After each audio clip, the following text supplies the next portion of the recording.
जम्मू कश्मीर में हूँ आपका मेजबान याहिया सुल्तान। नाज़रीन, आज हम मौजूद शुमाली कश्मीर के हंदवाड़ा क्रमहुरा इलाके में मौजूद है, जहाँ पर गुज़श्ता शब आग की एक भयानक वारदात में एक रिहायशी मकान मुकम्मल तौर पर खाकस्तर हो गया और लाखों रुपयों की इमलाक देखते ही देखते आग की शोलों की नजर हो गई है। यानी कि अब ये खुले आसमान तले अपनी जिंदगी गुजारने पर मजबूर हो चुका है।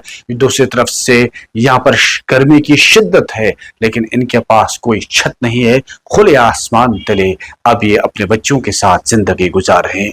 एक तो उन्होंने सरकार के साथ साथ साहिब सरवत लोगों से इस सिलसिले में मदद की गुहार लगाई है, और दूसरी तरफ इंतजामिया को चाहिए कि वो फौरी तौर पर वहां उन्हें टेंट और खाने पीने की चीजें भी भेजें, क्योंकि गुज़श्ता शब आग के भयानक वारदात में इसका फयाज अहमद का रिहायशी मकान मुकम्मल तौर पर खाकस्तर हो गया है।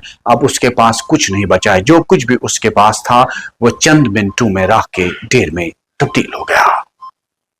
जम्मू कश्मीर में हूँ आपका मेजबान याहिया सुल्तान। नाज़रीन, आज हम मौजूद शुमाली कश्मीर के हंदवाड़ा क्रमहुरा इलाके में मौजूद है, जहाँ पर गुज़श्ता शब आग की एक भयानक वारदात में एक रिहायशी मकान मुकम्मल तौर पर खाकस्तर हो गया और लाखों रुपयों की इमलाक देखते ही देखते आग की शोलों की नजर हो गई है। यानी कि अब ये खुले आसमान तले अपनी जिंदगी गुजारने पर मजबूर हो चुका है। दूसरी तरफ से यहाँ पर गर्मी की शिद्दत है, लेकिन इनके पास कोई छत नहीं है। खुले आसमान तले अब ये अपने बच्चों के साथ जिंदगी गुजार रहे हैं।